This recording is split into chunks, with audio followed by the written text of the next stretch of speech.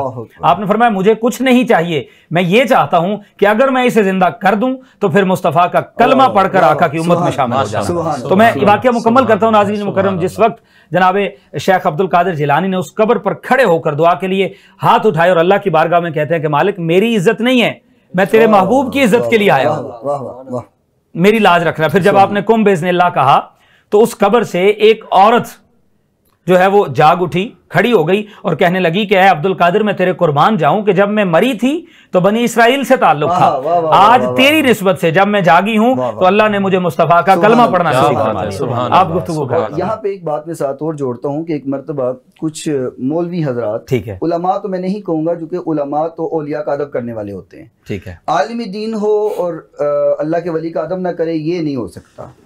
تو وہ کوئی مولوی حضرات تھے, شاید علم کی کمی تھی بہت زیادہ, تو وہ آپ کا امتحان لینے آئے. انہوں نے سن رکھا تھا کہ آپ کے پاس تفسیر کا علم ہے, حدیث کا علم ہے, فقہ کا علم ہے, تو وہ امتحان لینے کے لیے آئے اور انہوں نے ایک آیا مبارکہ پڑھی اور آیا مبارکہ پڑھ کے کہنے لگے آپ اس کی تفسیر کریں اگر آپ کے پاس علم ہے. تو آپ نے 1 2 3 5 10 15 20 30 40 تفسیریں ایک آیا مبارکہ کی, اللہ سبحان اللہ سبحان اللہ, اور وہ چپ ہو گئے. یعنی کہ لینے تو وہ امتحان آئے تھے لیکن جو جواب آگے سے ملا وہ آگے سے لاجواب ہو گئے. یہ مطلب یہ ہے کہ غوث الپاک غوث اعظم رضی اللہ تعالیٰ عنہ نہ صرف ایک ولایت کے درجے پر فائز تھے بلکہ ایک عالم دین اور دین کا علم, قرآن کا علم, تفسیر کا علم اور فقہ کا مکمل علم رکھنے والے. جس طرح آپ نے فرمایا کہ اس دور میں لوگ آئے, آج بھی لوگ ہیں جو اس بات پر اعتراض کرتے ہیں. اب قرآن پڑھ کر دیکھیے, قرآن میں اگر بنی اسرائیل کے کسی ولی کا ذکر آیا, آصف بن برخیہ کا ذکر آتا ہے, آپ پوچھا گیا کہ ہمیں وہ تخت چاہیے جو کئی فٹ چوڑا, لمبا اور اونچا ہے. ایک جن کھڑا ہوا, اس نے کہا جی میں لا کر دیتا ہوں. کتنی دیر میں؟ کہتا ہے کہ میں آپ کی اس محفل کے برخاست ہونے سے پہلے لا کر دے سکتا ہوں. چاہے 5 منٹ میں برخاست کر دیں.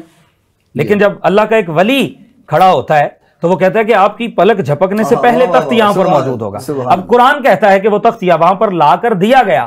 تو اگر اس وقت کا اللہ کا ولی جس کے متعلق قرآن میں یہ کہا گیا کہ اسے کتاب میں سے تھوڑا سا علم تھا, کتاب کا تھوڑا سا علم رکھتا تھا, تو آج کا دور جس میں اللہ تعالیٰ نے فرمایا کہ میں نے مومنین پر, اپنے برگزیدہ بندے پر اور یا اللہ پر بہت زیادہ فضلاً کثیرہ کا جو ہے لفظ ہمیں وہاں پر ملتا ہے قرآن مجید میں, اتنا کرم کر رکھا ہے, تو اس اللہ کے ولی کی کیا شان ہوگی, کیا مقام ہوگا. حضور جاننا یہ چاہتا ہوں آپ سے ایک سوال. میں سمجھتا ہوں کہ پروگرام کا وقت چونکہ اختتام کی جانب بڑی تیزی سے بڑھ رہا ہے, میرے پاس وقت بہت کم ہے.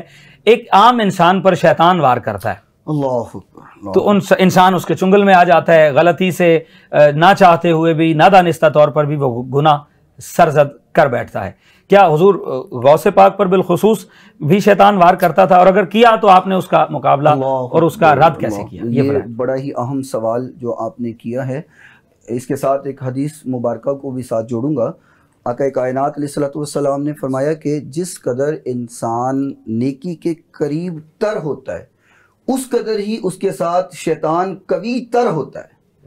یعنی کہ جس طرح کیٹیگری ہماری انسانوں کی ہے, کچھ زیادہ پڑھے لکھے ہیں, کم پڑھے لکھے ہیں, کم علم والے, زیادہ علم والے, زیادہ طاقت والے, کم علم, تو جنات اور شیاطین میں بھی یہی کیٹیگری موجود ہے.